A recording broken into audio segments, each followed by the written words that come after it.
I shouldn't have went for it. Because I don't have music, I decided to put the Tyrant's battle theme on. I think you may have it turned down low, but it's a really good track.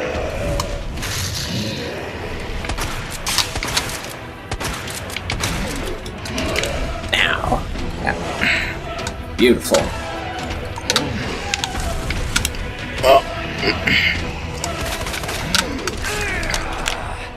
Oh shit, that was smart of me. He lunged right at me. Okay, so I'm gonna use my heal that has the defense boost. Sounds good. And we're gonna do this shit.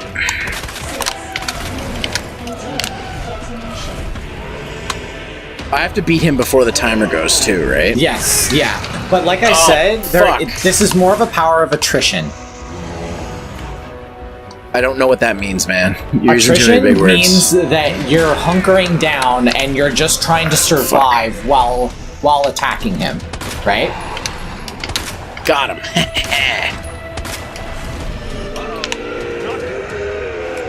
Okay. Oh, shit. Yes! That did it. Okay. I don't know how he didn't hit me there, but I'll take it.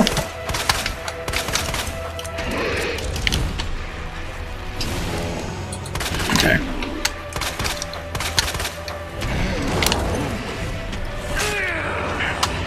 Oh, fucking Christ. That defense boost really helps.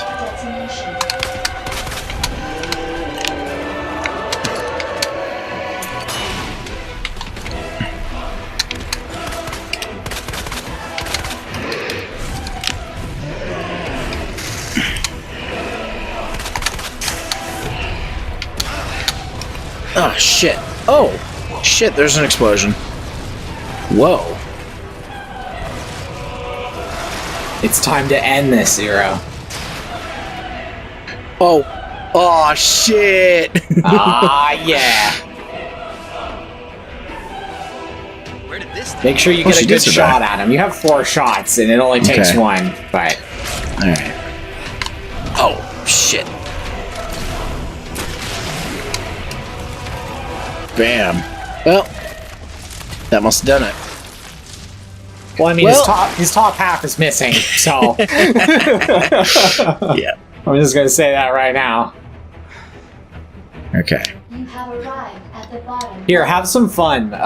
When they'll see a doorway, like, to your right. Should I just blast them all? Just blast those motherfuckers. Oh, wow. That totally missed. Shoot the ground in front of them.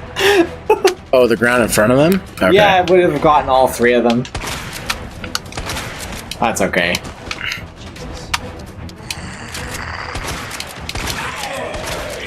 This is not the time to have bad aim. Come on, Clay.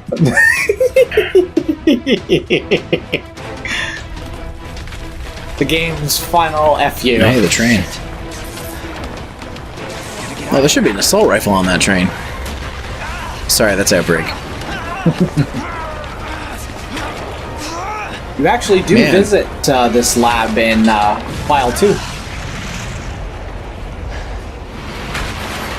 Man, Leon's fucking action star.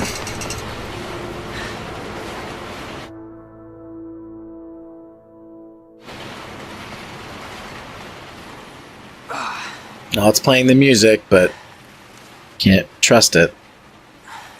Or I thought it was, sorry.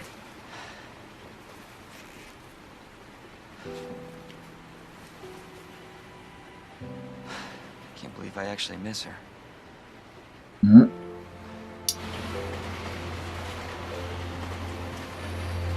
Aw, Leon's a love-struck boy. Well, he's just a young, fresh boy at this point. He's not bearded band like in Resident Evil 6. He doesn't have a beard in 6. Leon? I thought he did. No, well, he has We made it. like a face, Just like I said. like, you know, like a 5 o'clock shadow.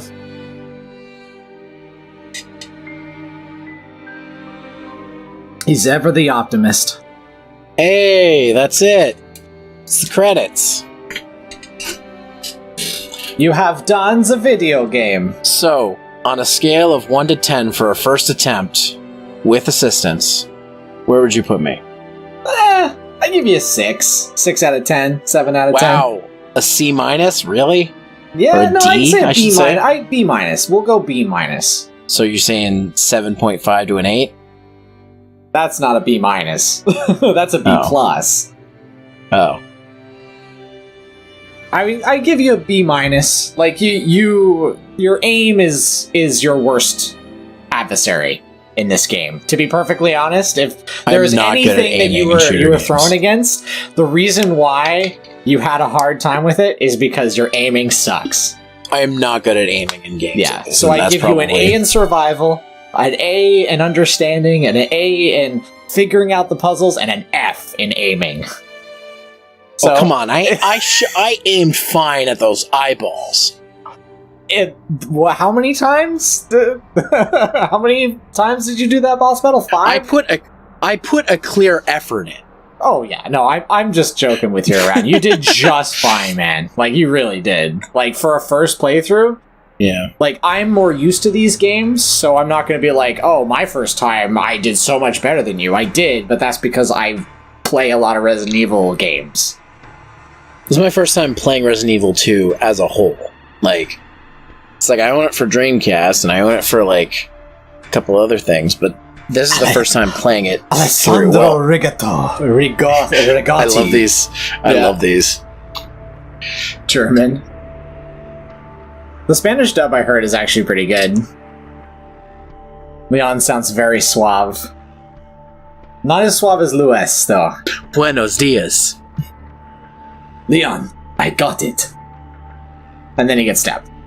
There's not a Japanese dub, eh? Because they just use the English actors in the Japanese version.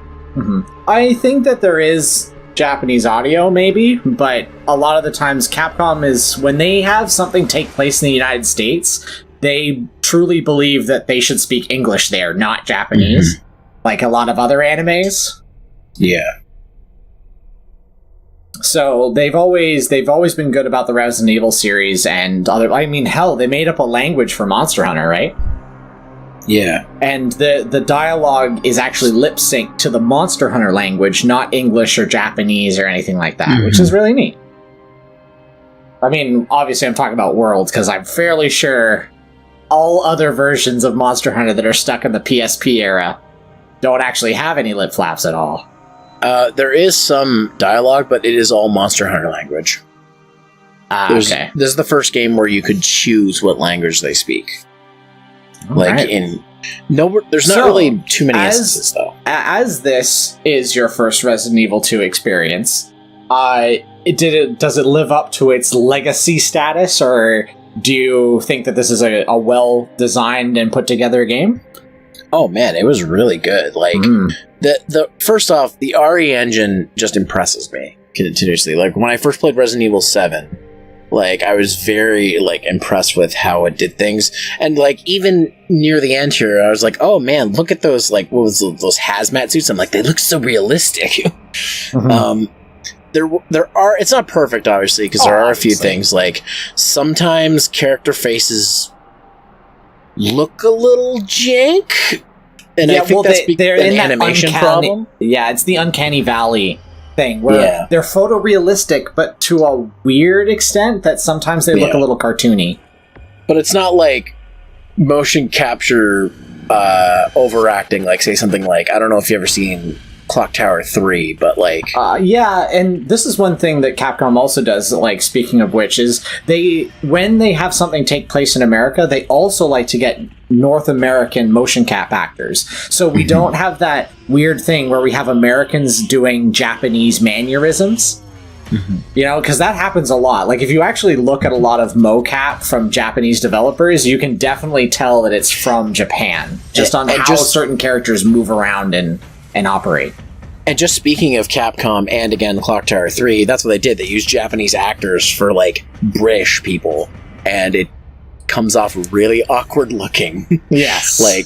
But yeah, it's but that's also a weird game. Clock Tower 3 is a game where it's a survival horror game where you defeat the villains by becoming a magical girl.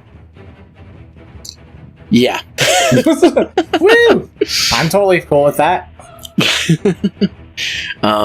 But It's yeah, just no, your soul, like, right? but like getting back to it, like as my first like experience with Resident Evil 2, like it's I see why people like it so much, and I'm sure like things are different from the original, because the original was like Resident Evil 1, where it was tank controls, it was like pre-rendered backgrounds, stuff like that, right? So in terms of gameplay, it's going to feel a little different, because this is a third-person shooter with their brand new shiny RE engine, where the old one's going to have that room-to-room fixed camera thing. Is that right? Did they still do that with the second game? Like, are you talking about like they modded it to be a? No. What I'm saying is the original Resident Evil 2. Is it like Resident Evil 1, where like your fixed camera, it's fixed and camera angles, okay. and it's pre-rendered backgrounds. Yeah, so it is a little bit of a different gameplay, but I gotta say, like, they did a really good job turning that into a more modern gameplay style. Mm-hmm. And like, that's what I say about this particularly, is what they did is they took the old model, like the things that made Resident Evil 2 good, and then they modified it so it worked within this over-the-shoulder cam. Like certain things, like all the lighting and everything, where you see zombies walking and you can hear in the ambient noise, like all that type of stuff that sort of sells the game as a whole, wasn't in RE2. The scary part of RE2 was the fact that every time you entered a room, you'd hear something, but the camera angle always obscured what you were looking at. You couldn't look around to see where it's coming from. You just had to hope that when you moved in transition screen, there wasn't something just fucking there. Oh, hey, there's another cutscene. Oh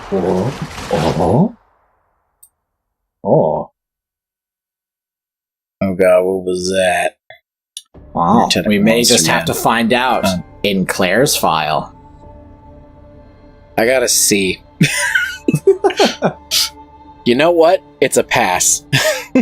52! 52 saves. One other thing I was just going to mention, actually, was that I think this game had the perfect mix of action and horror.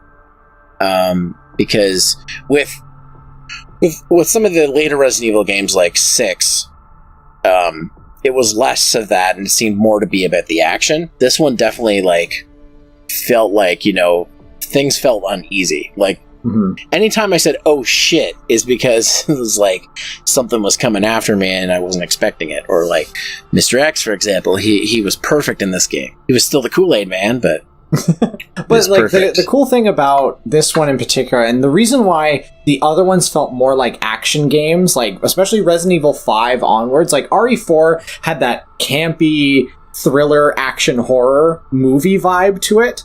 And it allows you to melee and do all those other things. But when 5 introduced the fact that you could knock people down and step on them, it changed the dynamic of how you faced enemies. They didn't become like scary creatures, because all you had to do was shoot them in the leg 3 times and step on them to kill them, right? And it was just rinse and repeat. Whereas with this one, I even remember at the beginning of this, you're like, oh, I stunned him, how do I melee him? And you're like, I'm like, you can't melee in this one. Because you get used to the fact that it's this sort of easy go-to, like, kick everybody down and now you're safe. Whereas in this one, they go back to their roots, and no, it's just you, your gun, and the stopping power of which it can either help or be a detriment to you. Yeah. But you know what? C is pretty good. 10 hours? You think you got your money's worth out of 10 to 11 hours? Oh yeah, and that's only half the game. Yeah. Like, there's still... I mean, there's second scenarios, but I consider, like, Scenario B's, like, second quests, essentially. Yeah. Like, well, I'm actually going to do Claire B, so we get the final boss. Okay. You have to do the B scenario to get the final ending. So yeah, guys, so when we come back to Resident Evil 2 Remake, we are switching... I'm handing the controller over to CJ, and he's going to do Claire B, and we'll finally do that. So, hopefully, the first, almost 50 parts. And then mine one will be half that. It'll be less than half that probably in length. Because this time we'll have somebody who knows what they're doing, played the original, played this version, knows what they're doing, and now it'll be less hand-holding. It'll be me more being we can actually have some funny commentary, and you don't have to worry too much. Like having somebody else in the driver's seat is always wonderful for commentary. Like I enjoyed doing this with you, even though some people will be like, yeah, well, you kind of just told him what to do most of the time, but sometimes he listened to me, sometimes he didn't, and it worked. Like it's always that type of stuff. I don't think you helped me too much. I think you helped me when you knew I needed help, and when you wanted me to figure it out on my own, you made me figure it out on my own. Oh yeah. So I would pose questions for you, and then you'd have to answer them, right? But anyways, guys, when we eventually get back to Resident Evil 2 Remake, we'll start Claire B. But for now, thanks for watching, and have a good one. Stay frosty, everybody. Oh shit, zombie.